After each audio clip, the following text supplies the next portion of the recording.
This episode of The Witch Wave is brought to you by Temperance Home and Bar Botanica. Temperance Home and Bar Botanica offers self-care with a little sensei in it.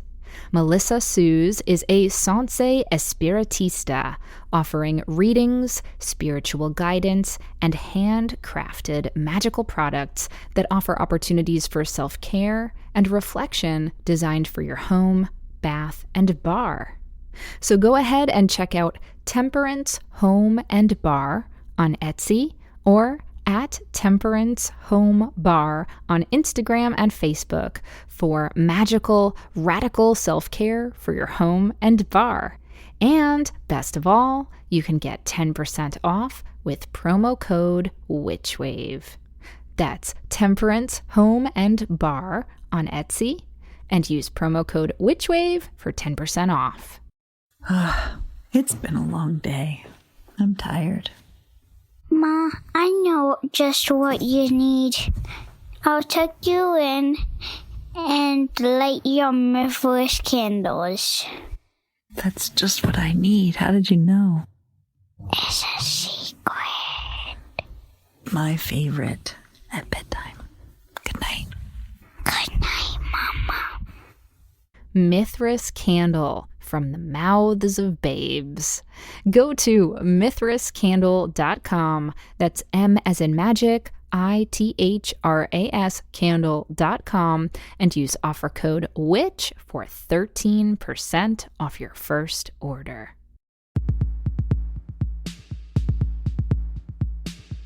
The world is filled with bewitching people, and you might be one too. Welcome to the podcast where art is magic is real, and reality is stranger than dreams. I'm Pam Grossman, and this is The Witch Wave.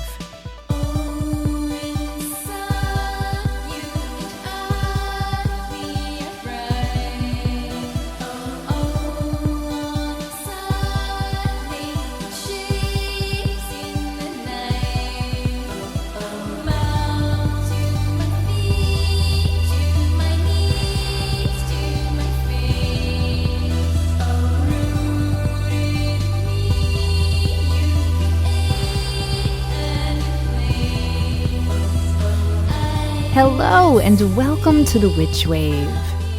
My friends, it is almost Valentine's Day, which means it is almost my birthday. And this year I am turning 40. I'm going to be honest and say that celebrating this milestone in a pandemic is not what I had in mind. But I am determined to mark the occasion with lots of love and gratitude and magic. I'm planning on doing the 3 R's. I'm going to relax and relish and do some ritual. I know there is some semi-secret cake situation that Matt is devising as well, and birthday cakes are quite magical if you think about it too. It's said that the earliest known rituals involving cakes and candles can be traced to the ancient Greeks, who baked moon-shaped cakes and brought them to the temple of Artemis, and they lit candles on the cake to make it shine in honor of her luminous lunar magic. And you know she's my number one goddess, so this year I'm absolutely going to be eating my cake in honor of her and leaving her an offering as well. Of course, making a wish and blowing out the candles on your cake is a mini manifestation spell too. I also was taught that you are supposed to smear the name of the birthday girl or birthday boy or birthday non-binary person before you cut into the cake, as some believe that cutting into your own name can cause bad luck. And my internet recon tells me that this particular superstition can be traced to China. I don't know if my name will be on my upcoming cake, But in the past, I've always smeared my name with my own finger and then gobbled the icing up, which, now that I think about it, is a really lovely spell for self-possession. The other thing I plan on doing is something I hope you will all join me in, which is to celebrate Valentine's Day as a holy day of love. Love of our families, our friends, our pets, our communities, and yes, love of the self. One of the ways I've been trying to love myself with intention lately is to allow myself to indulge more regularly and more consciously in things that give me pleasure and delight my senses. And that's honestly one of the few ways that I've been able to change the atmosphere of our home, which I have barely left in the last 11 months. I'm sure you can relate. And so I've been treating myself to more incense and more candles, and you already know I love my baths. So that's why today I am so thrilled to be speaking with magical perfumer extraordinaire Douglas Little of Heretic.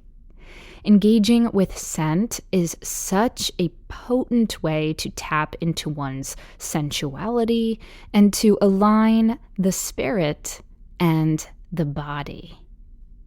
There was a wonderful article in the New Yorker last month all about scent by Rachel Syme called How to Make Sense of Scents. And in it she writes, quote, "In 16th century France, amid religious moralizing and the pervasive fear of witchcraft, the scent of a woman's undercarriage, once considered an ambrosial ideal, became synonymous with the occult." Unquote. And today, Douglas and I will be talking all about the occult and perfume and sensuality and how they can all blend together to shift our energy and make us fall in love with ourselves. But before we get to that, first, let's check and see what's come through on the Witch Wire. Who is it? Witches! Anonymous writes, "Hello, and thank you so much for your wonderful podcast. I also want to thank you for your absolutely incredible book. It was actually your book that brought me to the situation that I'm writing to you about today. A little background about myself. I studied and practiced witchcraft as a teenager and in college, but then found myself drawn to Buddhism. But recently, during an informal dinner with a search committee the night before my interview for a new job, I was asked an icebreaker question about a book I was reading. I had just ordered Waking the Witch and felt compelled to discuss my interest in the historical treatment of witches and women. The person asking the question immediately recognized the title of the book. She recommended the Witch Wave podcast to me since I only knew about the book. I cannot assume she is a witch since her connection to the topic seems to be scholarly. This interviewer is now my colleague. I admire her so greatly. She is such an amazing person, and if it wasn't for this pandemic, I would probably try my hardest to be her best friend. Due to the culture at our workplace, we do have to stay professional as much as possible, and I don't want to weird her out by asking my most burning question. Is she a practicing witch? Is it okay to ask her if she's practicing, or if she just has an interest because of her own profession or her own research? Shortly after our interview, I began studying and practicing witchcraft again. I don't want her to think that I'm just a new baby witch and maybe trying to find somebody to practice with. I just really am curious. Long story short, do you have any advice for finding and connecting to witches in your workplace? I never had a problem when I was Buddhist, but as you know, witchcraft is very misunderstood, and I really don't want to shout it from the now virtual rooftops. Okay, you didn't tell me to do this, but I decided to keep your name anonymous just in case you don't want all of your business out there. Though I will say that this situation is unique enough that if your colleague does listen to the show regularly, she may recognize you and herself right away, and so my answer might be a moot point. I also want to congratulate you on your new job. That's really fantastic and exciting. And hey, if you're able to talk about this podcast and this book with somebody that you're working with, I'd say that's a pretty good sign that you're working with some cool folks. But of course, I'm pretty biased. Anyhow, so I actually do not suggest that you ask her if she is a practicing witch, for the same reasons that I would tell anyone that with workplace situations, we all need to be cautious about inquiring as to our colleagues' beliefs, mainly for HR reasons, right? I don't know what your company's HR policies are, but generally speaking, asking anyone about their spiritual practices or religious beliefs is usually frowned upon. And that's for a lot of good reasons. That information is private and personal, and in the wrong hands, it can be used to either discriminate against somebody or to privilege somebody in favor of certain workers over others. When I was working in corporate America for many years, no one ever asked me if I was a witch or pagan, and I'm glad because honestly, depending on who it was, it might have made me feel really uncomfortable. That said, I still had a little Artemis figure on my desk, and I would bring in flowers for the pagan holy days. And if someone asked me, "Ooh, what are those flowers for?" I would sometimes answer that they're for Beltane or whatever the day was. And if the person was curious, I would sometimes explain what that meant. Occasionally, I would volunteer that I was pagan or a witch, especially if they were a friend or if they were somebody that I just felt I could really trust. But it was always up to me to disclose that about myself when I felt comfortable.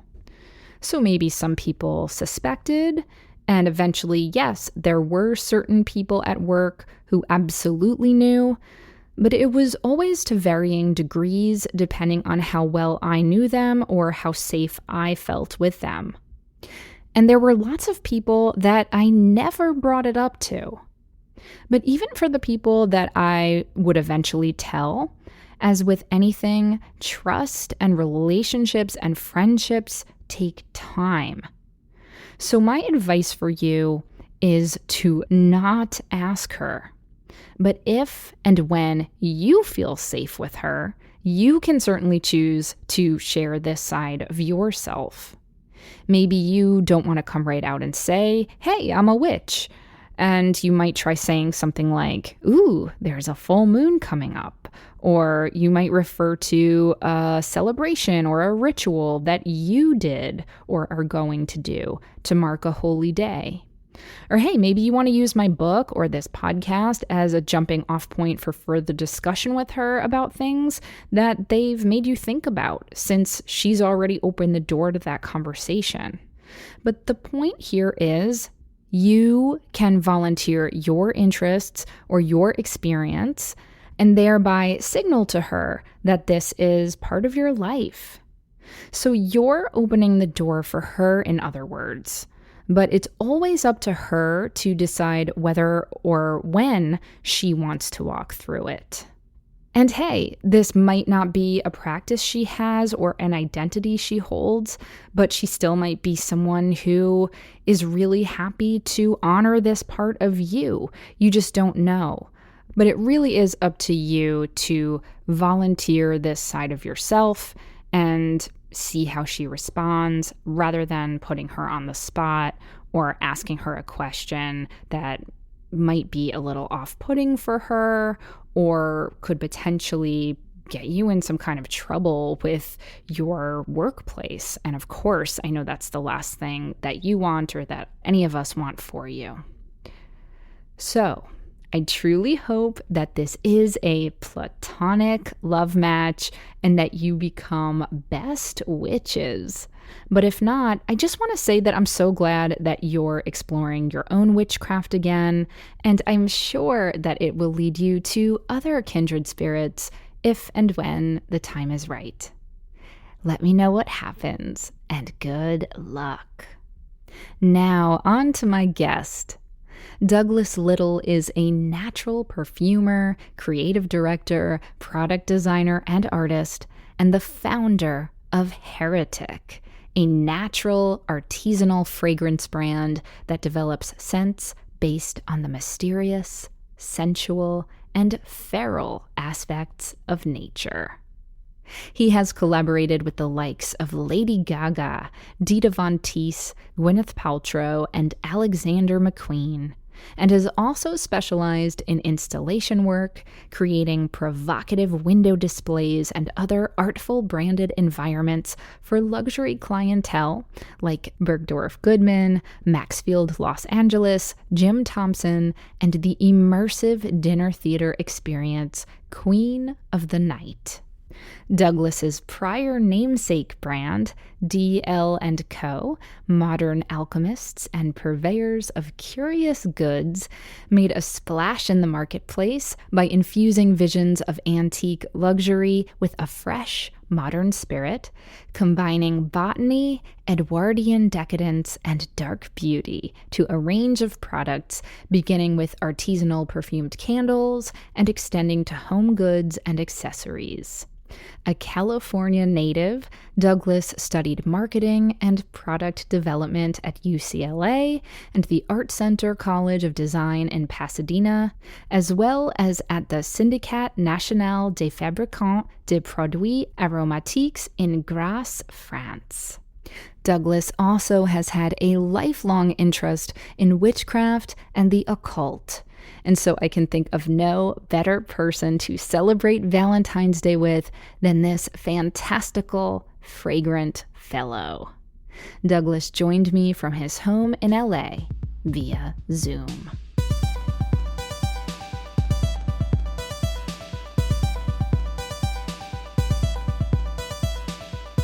Douglas Little, welcome to the Witch Wave. Hi, Pam. Thank you for having me. Thank you so much for being here. You and I have spoken a couple times now, and you know that I'm such a big fan of yours. I had the pleasure of being on your podcast, and I knew I had to have you on for the Valentine's Day episode. So excited. Listeners know it is my birthday on Valentine's Day, so I find this holiday to be extra special. But I also think of it as like a very sensual, sensory holiday. And I just thought you'd be the perfect person to celebrate it with. So thank you again for taking time. I'm thrilled to do it. So I want to start with the notion of magic because I love perfume. I love all things sensual and sensorial. And I do think of scent as such a magical component of this world that we live in. And so when I first encountered your perfume, and I'm remembering actually, I think you first came on my radar when someone gifted me from a prior company of yours, a bejeweled pomegranate candle. Is that ringing a bell for you? This was from... Yes, that was my previous company was called DL & Company. Yes. We started in 2003, and we did that collection, which was the Poison Fruit collection, was part of that whole series. Yes. And so someone gave me this, and I like Googled the hell out of that brand, and I completely fell head over heels in love with everything you do because you really are someone, I think, who infuses the senses and perfume with a sense of magic. So let's start with the basics. Do you think of perfume or the art of crafting perfume as magical? 100%. I mean, I've had such a strong connection to the world of magic, and it's wonderful to speak with you. And as I've said to you, I'm such a big fan of the work that you're doing and what you're pioneering. my nature as a creative has been to really bring products, fragrances, and things to life that transport people to another space. And, if I can contribute to someone's life with something as simple as a candle that really gives them this moment of joy, that makes me really happy. And most of my inspiration is drawn from nature, and a tremendous amount is drawn from mysticism and the occult. So it's really wonderful to find that, one of my products found its way into your home. Yes. Even though the candles burned down, I kept the encasing of it because it is so, so precious. And I wanted to get a sense of your background because, in our prior conversations and in my kind of Google intel about you, my reconnaissance, I've learned that you have had this interest in mysticism that started at a pretty young age. Can you kind of walk me through how you came to find the occult and perfume, and then maybe where they started intermingling for you? Sure. So, the irony is that I was brought up in a fairly religious household and, started off in Catholicism and then was transitioned into Christianity. And at a very young age, I recognized that it didn't resonate with me. And I understood that, but was fearful of voicing my opinion about it. And oddly, my dad was really the component who was the driving force behind it. My dad was a photographer and is a photographer still. And he, for some reason, I still to this day don't know why, but he gave me a pack of tarot cards when I was about 8 or 9. And, I'm a Scorpio by nature. And of course you are. It was literally, I remember my little 8-year-old brain just kind of, it felt like someone had put a piece of dynamite in my ear and blew my head open when I got this pack of tarot cards. And it was almost like I saw the world for the first time. And everything started to kind of make sense that there was something else out there. And it set me on a path that was really quite dramatic because I became really obsessed with not only tarot cards, but wanting to understand more about this world. And shortly thereafter, my parents had divorced and my dad started dating this woman named Deborah. And she was wonderfully unusual, very, very striking human being. And she would babysit me from time to time. And at her house, I noticed a lot of unusual things at her house, such as herbs. She was a painter. And, again, my young mind didn't quite understand what I was digesting, but I found a pack of tarot cards. And so we launched into this conversation. And, she was very straightforward with me about, her practice as a witch and her interest in the occult. And also that she felt that for some reason it had found me and that she wanted to nurture that. And so during their couple years of their relationship, when I would be staying at her house, she would really tutor me on, the art of magic and the fundamental ideas of it. And I think about it now, and I was so young. And I think it had to do with being an only child and really having to be around adults, that these conversations were not unusual. And once she gave me the foundation, and I remember she gave me Gerald Gardner's book, and I was done. That was it. And so, of course, I ebb and flow in and out of it, but it is something that's so close and dear to me. And I'm so pleased to see it's really found its way into a lot of other people's lives and for different reasons, and created such magic for them. Oh, that's so beautiful. Shout out to Deborah. And was Deborah the person who also got you into scent and perfume? Scent found me differently. I was very much a part of the work that she was training me and kind of getting me up to speed on the world of mysticism. Scent was certainly part of it, but scent found me in a different capacity. My mom was an avid gardener. I was constantly in the garden with her, and she had a real affinity for nature. At a very, very young age, 5, 6 years old, my mom would take me to the gardening centers, and I was a bit wily. So she would play this game with me to keep me from running off into the nursery, where she would pinch leaves on plants. And she would say to me that if I could remember the name of the plant by the fragrance, then she would give me $1. And I wanted all the dollars. So I became obsessed with learning this. And I loved this game.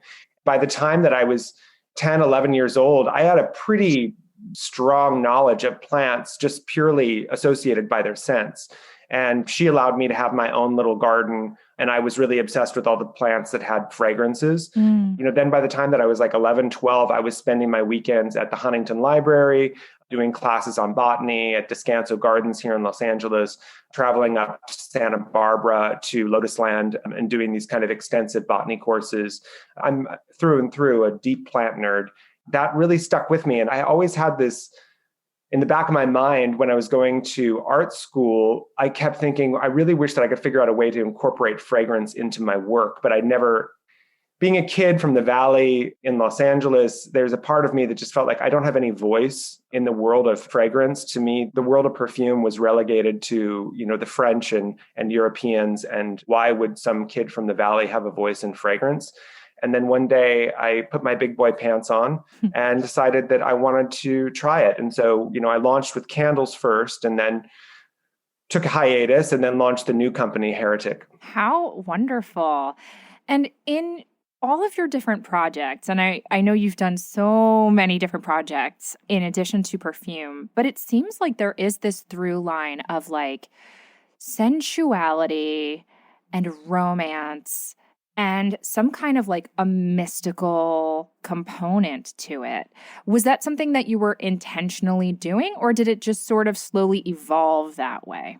That is very much what inspires me. It's what I want to bring to life, with the visual work that I've done and the consulting work I've done with brands like Van Cleef & Arpels and Bergdorf Goodman. It's always about telling these stories that are about these kind of fractured fairy tales. To me, I really feel like what we're missing in our lives that are so consumed with technology is romance and, a sense of longing, aspects of loss, and then of course the beauty of coming together. And so with the work that I do, I really try to draw on a lot of that and to give that in visuals as well as in fragrance. My work with Heretic, it's a broader stroke than a lot of my visual work because Heretic perfume was really designed to turn people on to the beauty of natural fragrance. And so I've had to do it in a way where it's a lot more digestible to a broader audience.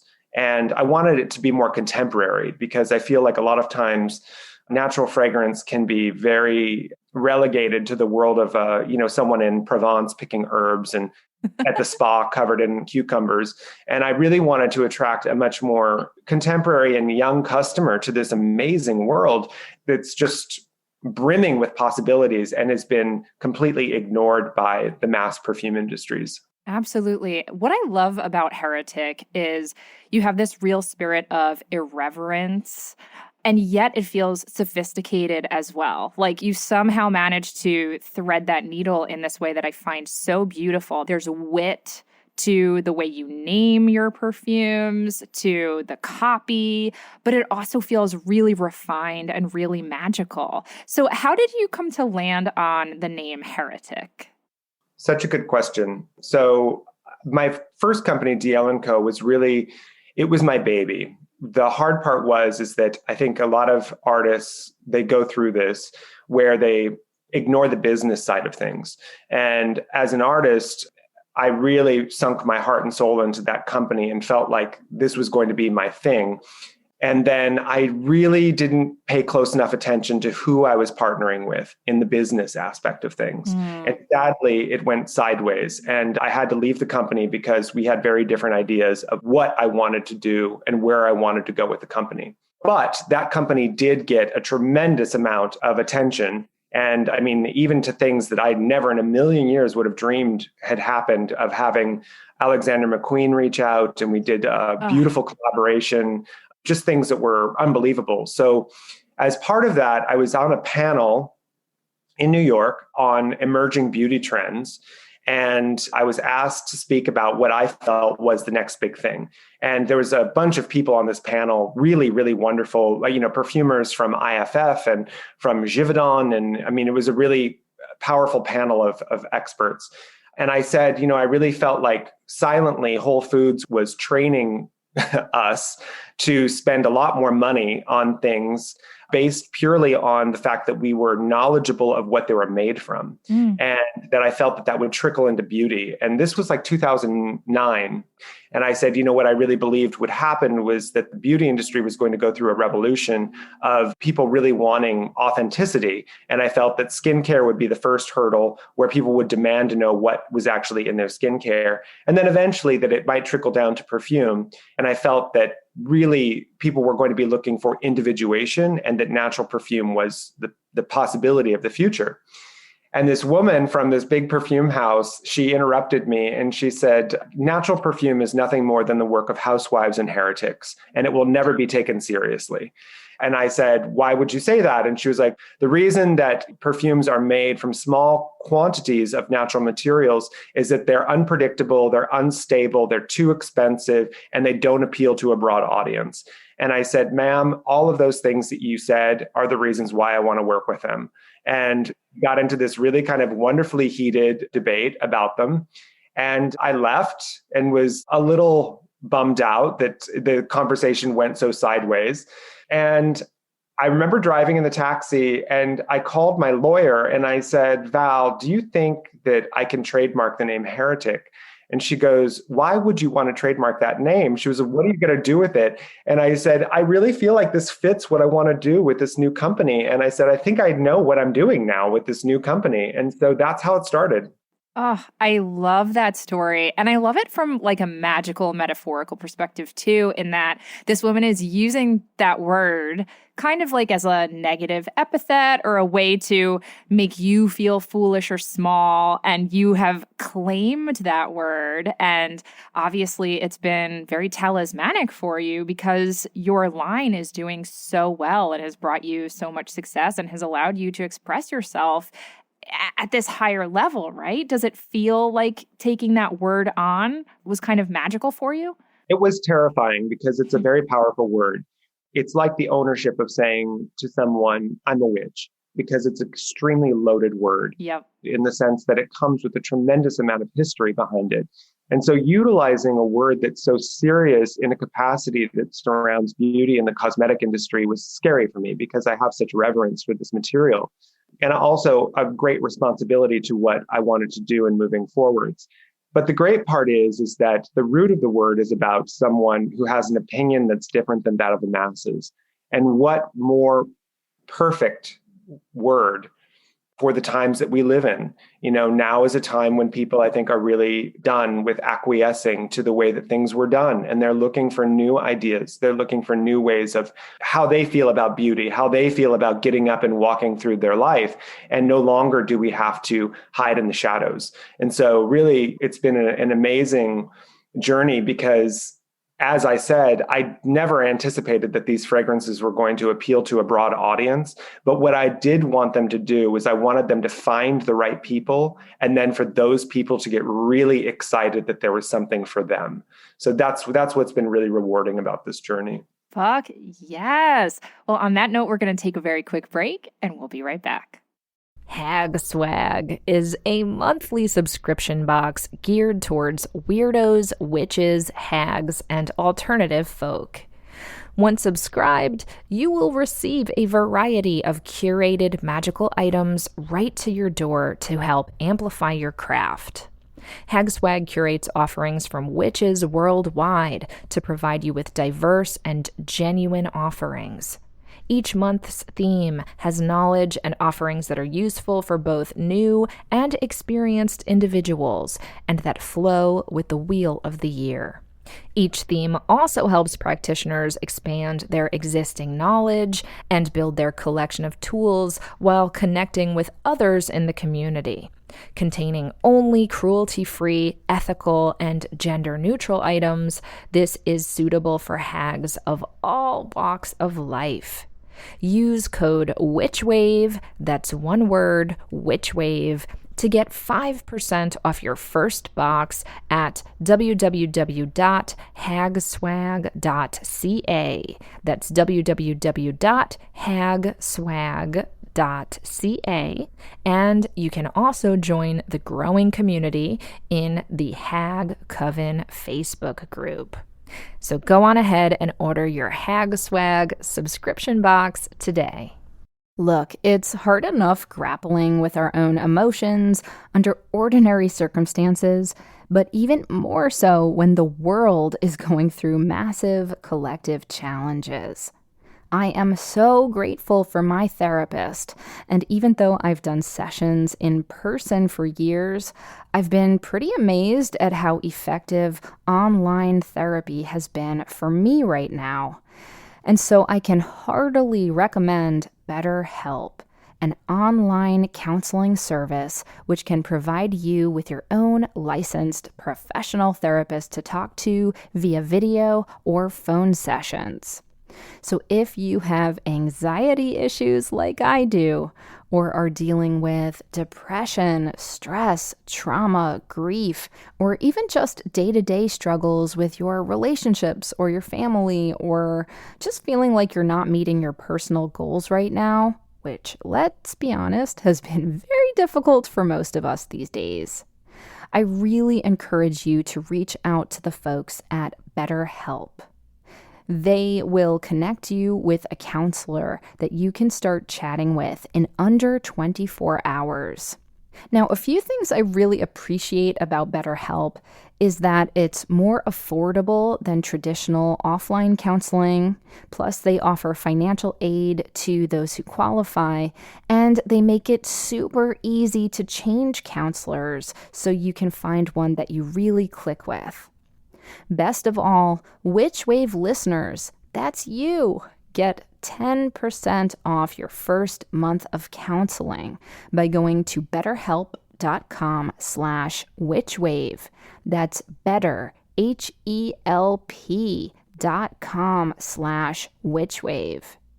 I believe that all human beings can benefit from therapy. I certainly have myself, and I'm so glad that it's becoming more accepted and more accessible to do so. So please pop over to betterhelp.com/witchwave and find a great counselor to talk to. BetterHelp is confidential, convenient care, and you, my friend, deserve that. Welcome back to the Witch Wave. Today I'm speaking with Douglas Little. So Douglas, I want to talk to you about how you craft perfume. The scents that are part of, we'll just start with your line, Heretic, since we were just talking about it. You have a lot of perfumes that have the word dirty in them. You have dirty rose, dirty violet, dirty ginger. You have a perfume called Florgasm, a perfume called Scandalwood, all these beautiful, evocative, sexy names. And so I'm curious, when you are developing a perfume, what is that process like for you? Are you starting with a scent? Are you starting with a name? Can you walk us through that a little bit? Sure. Again, as I said earlier, for me, what is the greatest teacher and my greatest inspiration is always nature. And so I've wanted to tell stories with nature that were non-conventional. The way I usually start with a fragrance is a fragrance or a fragrance name is usually about taking a material and putting it into human context. So like, for instance, with Florgasm, the concept that I had with it was, what would it smell like if a flower had an orgasm? And then trying to create that idea. Shortly after I launched Florgasm, I launched a fragrance called Flower Porn. And, I wanted to go deeper. If flowers were to engage in a pornographic act, what would that smell like? It creates a wonderful visual story. And ultimately, fragrance is really about storytelling. And unfortunately, in the past, fragrances have been made with a lot of synthetic materials, some of them very dangerous, and very little natural material involved with them. So I really wanted to rewrite that script. I wanted to create fragrances that were made with natural materials and disclose those natural materials and use them, make the entire fragrance with them. So when you smell these fragrances, they smell very different than what you're used to smelling at your traditional cosmetic department store. Mm-hmm. And I wanted the names and the storylines and the people that I collaborated with to also be equally as diametrically opposed to the quote unquote masses as I could. And how much thought are you putting into kind of like the witchly properties of plants. Is that something you've done research on, or are you more kind of intuitive about? I'd love to hear about that. Very much. It's, again, a delicate balance because I want people to be excited about these fragrances. And I also don't want to scare anyone either. So it's been about really tiptoeing into this world and trying to share as much information as I can, not only about the magical properties of the plants, but also about their Ayurvedic, their aromatherapy aspects, all of these different things. Because when you're using these fragrances, these materials at such high concentrations to create fragrance, they no longer are then cosmetic. They then bridge this gap into something that becomes a functional fragrance. So what that means is that typically fragrances, when they're made with natural materials, the natural content of your traditional fragrance, like for instance, if Chanel uses rose or jasmine, the concentration of that rose or jasmine will usually be in the neighborhood of around 1%, even less than that. And sometimes they actually aren't using the whole flower, they're just using an isolation from the flower. What I'm doing is I'm actually using the whole material. So it's a little bit like, a good analogy would be if you were to eat an apple flavored candy or eat an apple. They're very different situations. One tastes wonderful. The other, you get the apple, the fiber, the skin, the seeds, all of it is there. Yeah. So when you're using these materials in this very high concentration, you then get to the benefits of like their antiseptic properties, antibacterial, antiviral, the effects that they have on the chakras. You can go all the way down this incredible rabbit hole. They then do all of these other things when you're using them at these really high concentrations. Beautiful. Are there any scents in particular or flowers in particular that feel specifically transformative for you or holy for you? I'm just talking about like the individual plants, let's say. Well, that's a very deep, we could do an entire podcast just on that question. It's tough for me to select one. I would say that because this is your Valentine's Day episode, one of my all-time favorites, and it's just as boring as I could possibly be with this answer, is rose. Yes. I'm going to interrupt you and say I have been on such a rose journey because, and I find this to be true actually in my life overall, that things that I would dismiss as cliche, the older I get, the more I realize they're cliche because there's such depth and magic to them. And I'm kind of circling back around to those things. So rose is a perfect example of a plant that I deeply love and am getting into a lot of the symbolism and the scent of it again in ways that I kind of like dismissed because it seemed so obvious. And yet, there's so much magic there. And I think the part with rose that always blows me away is when I'm doing a custom fragrance for someone and I recommend that we look at rose, that the reaction I get from the majority of people is that they do not like rose. They have a very visceral reaction to it. And then what they realize is they've actually never smelled real rose. And that's the part that's, again, a bit shocking to people, is that their assumption of what rose absolute is a fragrance that they know from the perfume counter or a fragrance that they smelled on their mother or their grandmother. Mm-hmm. And they associate it with something very old-fashioned, cloying, powdery, and at times chemical smelling. And real rose absolute, not only is it so extraordinary and so overwhelming, and it's of this earth and it's of the spirit, it is totally transformative. And the roses that you can get, the roses that are coming from China and Bulgaria and France, and it's unbelievable. It's the thing that's so magical about perfume and natural perfuming is that the world of it is exactly like winemaking.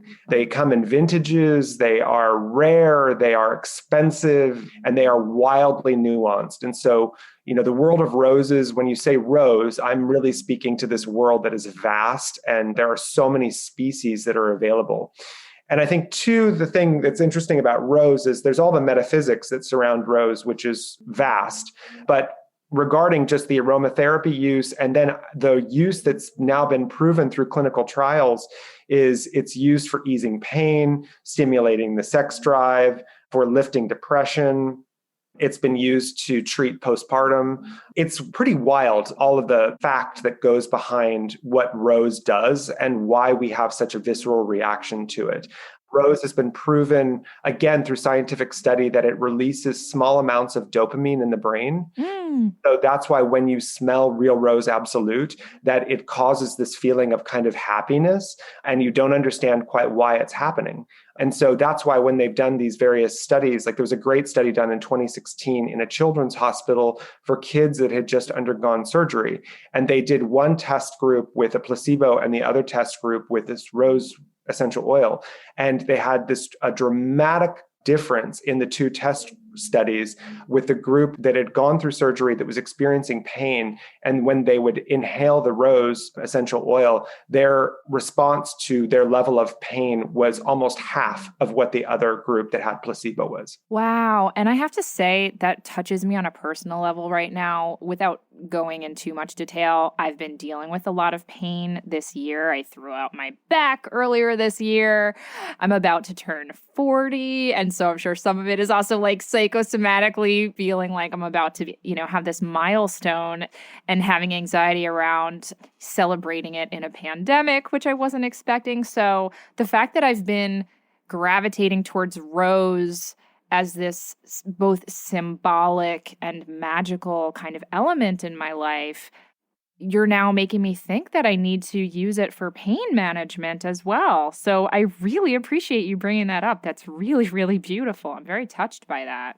Yeah, diffusing rose in an environment it's always a great one. It's great to do before bed because it really sets the mind into a different space, and it can be utilized in all of these different capacities. Also, whatever it's being paired with, like my favorite combination is rose and hinoki. Actually, we're just launching a hinoki rose body oil, and it is truly like the most sensual, erotic, gorgeous thing you could possibly imagine. Okay. And again, we're on the same exact wavelength because I'm obsessed with hinoki. Like, I cannot get enough. I've been like doing these hinoki bath salts that I get from this spa in New Mexico that I really love called 10,000 Waves.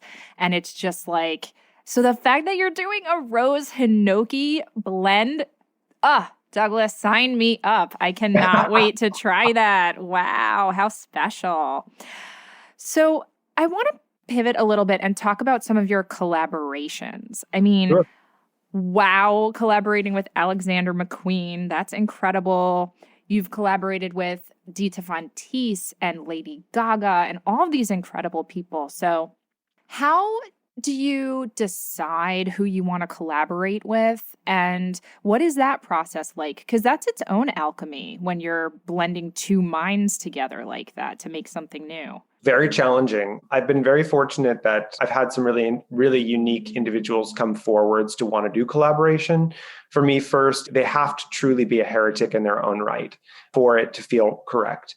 So I have to really vet that carefully and see really if the project feels right. My friendship with Dita is one, we've been friends now for almost 18 years, and we have a mutual admiration of each other's work and aesthetics. We both aesthetically can kind of finish each other's sentences. Her home and my home have a very similar vibe to them. And we've just always really loved geeking out on perfume. We would be in Paris usually at the same time, and we would spend afternoons geeking out over vintage decants of fragrances. And so we had this kind of fantasy that one day we would do something. And she truly is I think that she is the epitome of the heretic. She has done something that is so against the societal norms and brought it to the extraordinary art form that it really is. And so doing a fragrance with her and wanting to create something that was this sensual stick of dynamite, it was a great addition to the line, and we're getting ready to expand that collection right now. So it's really exciting. And then my other collaborations, my work with Gaga we did a cast of her that I turned into a candle, a weeping bust candle that was really wonderful. And that was a really fun project. I got to work closely with her creative team and that was great. And she certainly is another anomaly. And then my work with Gwyneth at Goop has been amazing. A lot of people have got very mixed feelings about Gwyneth. And I was so shocked that the way that the whole project came about. A previous editor that had wrote about my work, she was now working with Goop, and she found my new collection, Heretic. And she goes, I really think that you need to meet Gwyneth. And I kind of was like, yeah, sure, I'm going to meet Gwyneth. Literally a week later, her assistant called me up and said, she's going to be in New York and she'd like to come by your studio. And I couldn't even believe what was happening. And then a week later, I got a knock on my apartment door and in comes Gwyneth. And it took me about 10 minutes to stop shaking and getting over the fact that I had her sitting in my apartment. And then we started geeking out on fragrance. And she was like, I just love what you're doing. And I love the fact that you're really going against the grain. And I've been wanting to do fragrance for Goop, but I want to do something that's 100% natural. Her interest in mysticism and her interest in the magical properties of the herbs and the plants were so fascinating because I was not expecting that. And the fragrance profiles that she wanted to explore were so esoteric. They were not at all what I had anticipated. The first conversation, she was like, well, I know I want to do this one fragrance that's about winter and about being locked up in a cabin with your lover and having amazing sex in front of the fireplace. Can you capture that through fragrance? And I was like, oh, honey, you came to the right place. So, I'm so glad you brought up this collaboration because, of course, it was next on my list to ask you about. And I also know people have very mixed feelings about her and about Goop, and we do not have to unpack that right now. But, I mean, let's talk about the fragrance that you guys came up with because it is fucking infamous now, right? We are talking about, wait, let me get the exact title here. It smells like my vagina. Is that right? Does it smell like your vagina? I mean, I think we've established that mine smells like rose and hinoki. Come on. But I just think, obviously it's a very audacious name. I think she has to have a sense of humor in order to put a product like that out, which I don't think a lot of people gave it credit for. In my opinion, I feel like a lot of people were like, oh my God, I can't believe that. They were taking it so literally. And I'm like, this is funny. This is funny and audacious. And anyhow, can you just tell us that story of how it smells like, am I getting that right? This smells like my vagina? Is that what the candle was called? The way that the product came about was I was in the middle of actually creating the 4 fragrances for the Goop edition. So I was working on the summer one, and Gwyneth said that she wanted me to do something that was really non-conventional for summer. So I was working around a bunch of ideas. One of my favorite things to do if I've got any downtime is just, I go to Big Sur. It's where I probably will end up, I'm hoping at some point. And I love everything about it. And I was spending a lot of time there and was really doing a lot of research on several different types of brine and seaweed ingredients for fragrance. And I was in love with this one seaweed absolute. And I was doing a combination of hinoki and seaweed and neroli. And I was coming up with this concept of these kind of like summer afternoons in Big Sur where you get the beautiful incense junipers and the cedars and, creating this kind of storyline around summers and the coast. And I brought her this first pass and I brought her all of the individual ingredients to smell. And she had her whole team there when I was presenting this. And so she smelled the completed fragrance and she was like, oh my God, I love this. This is so beautiful. And then I said, well, it's made with this. And I put the seaweed absolute in front of her. And she goes, oh my God, Douglas, this smells like a vagina. And everyone in the room busted out laughing. And it was just like this complete icebreaker. And then of course, everyone's passing it around. They're like, that does not smell like my vagina. And everyone's like talking and commenting about it. And I thought it was so funny. Like it became this really strange and funny moment where everyone was like having these weird conversations about vaginas. And it was probably about 4 or 5 months later, I gave her a gift and I gave her this perfume flask and I had it engraved and it said, this smells like my vagina. And she cracked up and she was like, oh my God, this is the funniest thing. I love this so much. And shortly thereafter, I was like, why don't we do a candle with it? And we launched it at one of the Goop summits and people went so insane for it. I mean insane. They went crazy for this whole thing. And, the part that was so great about it was that the intent behind it was about, one, destigmatizing the vagina, because again, it just blows me away how uptight everyone is about the discussion of body parts and, the human body and all of those things. And, whether you like Gwyneth or not, her work is very poignant in the fact that she's really trying to show alternative ideas and alternative ways of wellness, alternative ideas of living your life and thought. And so this was really something to kind of create some humor and destigmatize the vagina, because a lot of people have got a lot of weirdness that surrounds it, and to do something fun. And the fragrance of the candle is really beautiful. It's not the seaweed fragrance. I created something that's really based on roses and suede. So it's kind of like a big, fresh bundle of roses from the garden that's wrapped up in fresh suede is what it smells like. Oh, amazing. Amazing. On that note, we're going to take a quick break and we'll be right back. I absolutely adore Zoo's incense. Zoo's incense is a handmade, hand-rolled, all-natural product. All of their ingredients are organic or wild-crafted, which means they're made with whole plants, seeds, roots, woods, tree resins, and tinctures. Zoo's has 9 blends currently available, and they are so magical. And I am so thrilled that I have collaborated with them to create the Witch Wave blend, which is inspired by Artemis. It contains sandalwood, orris root, myrrh, black storax, mugwort, ambrette seed tincture, and organic ylang-ylang essential oil. And you can find that special exclusive Witch Wave blend over on the Witch Wave website in our shop by going to witchwavepodcast.com/shop. So do check out the Witch Wave incense blend from Zoo's. In addition to all of that, Zoo's is now offering incense making kits for your own incense crafting experiments at home.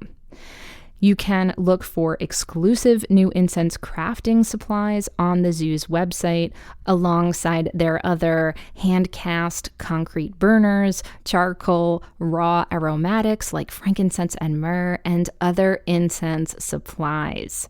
You can find all of that over on the Zoo's website, which is zoozincense.com. That's ZOUZ incense.com.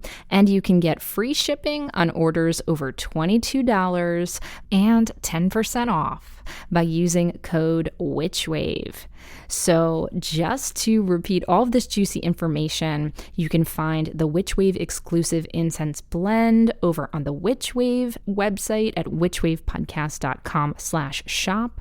And you can also get all of those other wonderful incense goodies at zoozincense.com and get free shipping on orders over $22 and 10% off by using promo code WitchWave. That's zoozincense.com, promo code WitchWave. Thank you, Zoos. Would you like even more WitchWave?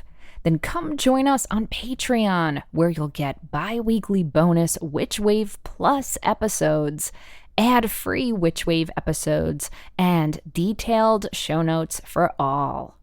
Rewards also include magical merch and giveaways, early heads up about my workshops before they sell out, and all backers get access to our exclusive digital coven, where I lead monthly rituals and video chats, and where you can connect to a community of other wonderful witches.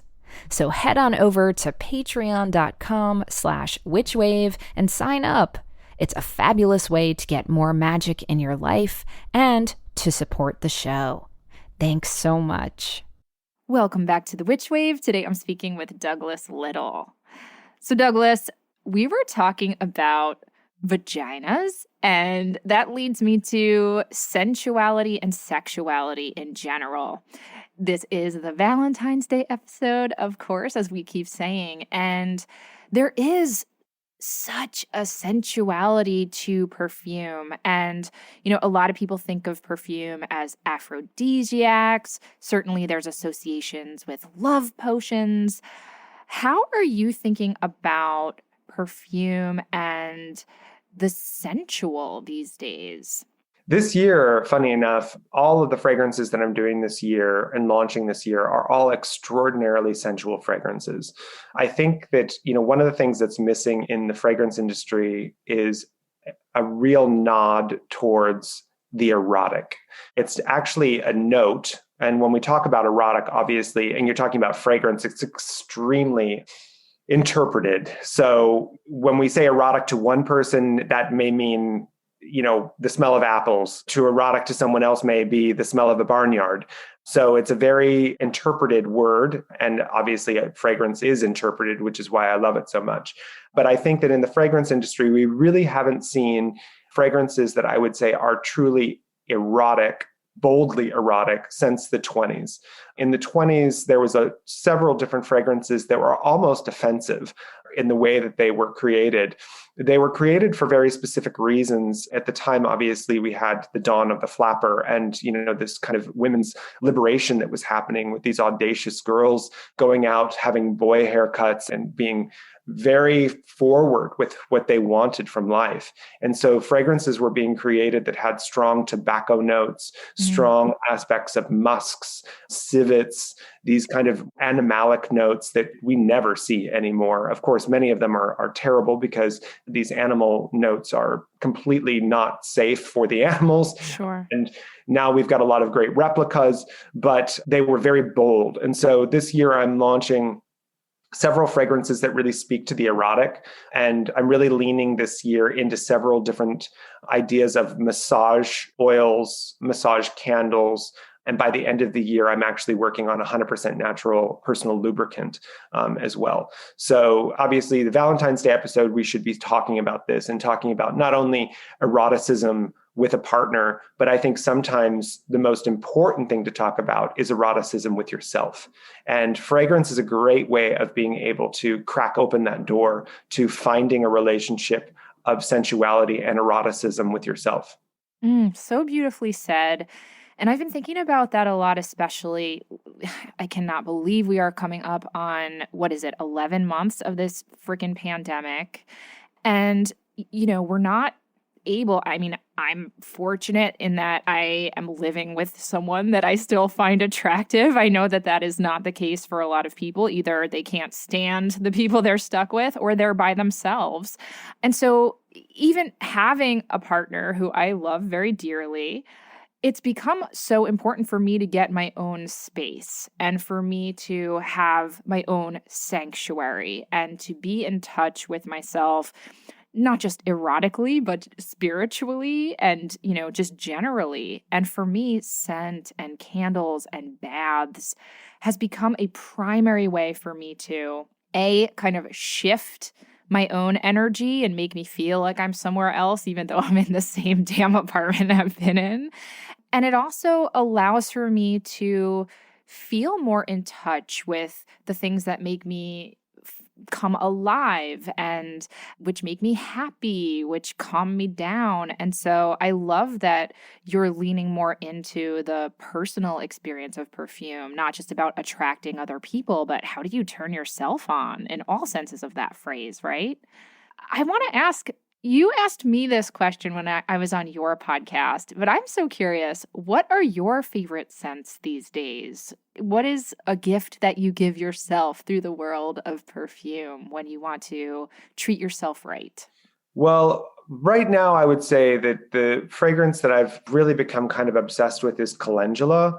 Basically, it's marigold. And marigold is a very interesting, when you get actual calendula absolute, it's a very viscous, sappy material. It has an incredible balsamic, spicy, slightly rotted floral quality that is really hypnotizing.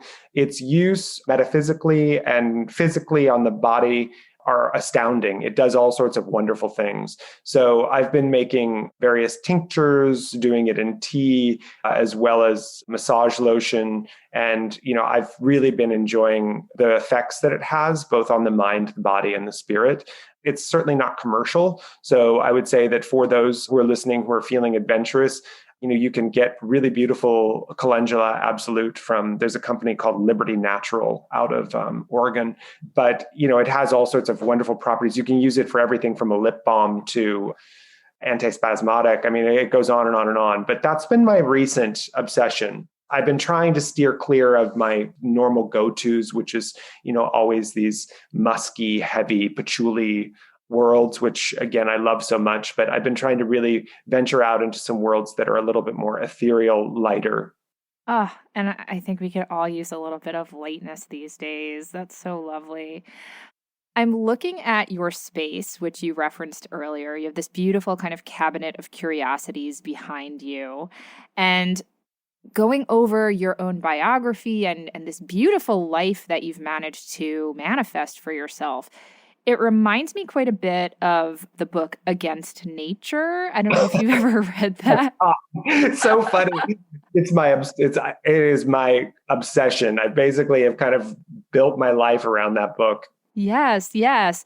And for those who haven't read it, I'm not sure exactly how to pronounce the author's name. I've heard Wiesmann, Huysman, but it's this 19th century book about essentially a dandy who lives this beautiful aesthetic life and, has a sensorium, as I'm recalling, in his home, and a bejeweled turtle and all of this stuff. I hope that you live a much happier life than he did. But I'm wondering, kind of just big picture wise, what do you see for yourself in terms of your goals or your intentions for your work, Douglas? Because you're such a magical person. You're someone who inspires the hell out of me. And I would just love to know kind of where you see yourself going as a magical person, as a perfumer, as a creative. I'm very excited to continue forwards with Heretic because now I feel like I'm getting into the nitty gritty with it. I feel like we've found customers who are excited about the product, and now I can start venturing into bath and body and, some of the other things that I really wanted to do, and eventually into some cosmetic work.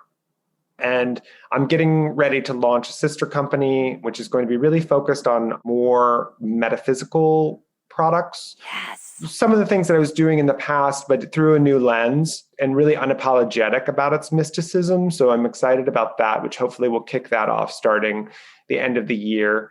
And, my dream has always been, and I'm really working towards it, to find a nice piece of property and to grow a very substantial wild garden of these plants and flowers and do the extraction process and be able to walk people through that and teach about the magic of herbalism and fragrance and really do a hands-on experience. So I'm actually, in a couple of weeks, I'm leaving to go look at some property to hopefully begin that process. And, I really want to be able to share this world with other people because it's so important. When I see people start learning about fragrance and they experience it firsthand, it's like a light bulb goes off for them. And they start having dialogue that's uncommon in today's life. They ask questions. They become more vulnerable. And vulnerability is something that is so uncommon these days, and there's something about fragrance that makes people childlike because they don't have the vernacular to be able to describe what they're smelling or what they're trying to achieve.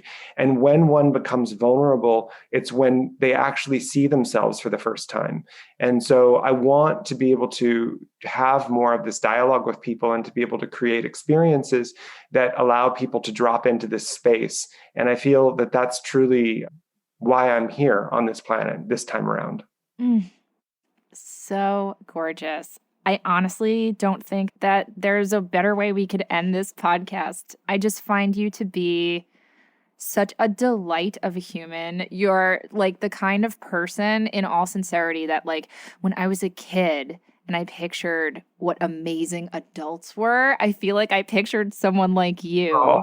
And so many people are so fucking boring, Douglas. So thank the gods that we have this magical, witchly perfumer in this world. I'm so grateful that you exist, and I'm so happy that you are on the show. Thank you so much for being here. Oh my gosh, it's such a pleasure. And Pam, I feel the same about you. I'm in awe of your work and your bravery, and I'm so happy to be a support and to contribute. Oh, you delightful, delightful man. Well, happy Valentine's Day to you. I wish you lots of love and magic and good smelling things. Well, happy St. Valentine to you as well. And happy birthday. Yay. Thank you so much. That's it for the show. Thank you again to Douglas Little for his scented sorcery and rosy magic. Do you have questions, feedback, need some witchly advice, or just want to share something magical that happened to you recently? Drop us an email at witchwavepodcast@gmail.com. We'd love to hear from you, and you just might make it on the Witch Wire. The Witch Wave is produced, written, and recorded by me, Pam Grossman. This episode was edited by Rachel Jacobs. Thank you, Rachel, and myself. Our theme music is the song Hand and I by Lycanthia. Special thanks go to Matt Freeman, Laura Antal, and Cece Pascal. You can check out information about this and other episodes on our website, and now buy Witch Wave merch at witchwavepodcast.com. Please subscribe to us on Apple Podcasts and give us lots and lots and lots of sparkly stars. It truly makes a difference and helps other people find the show. You can follow us on Twitter, Instagram, and Facebook at WitchWavePod, and you can check out my witch emoji for iPhone by going to witchemoji.com or downloading it in the App Store. Please consider picking up my book, Waking the Witch, which is available everywhere now. And if you want more Witch Wave, or you would just like to support the show, please do join us over on Patreon. That's patreon.com/witchwave.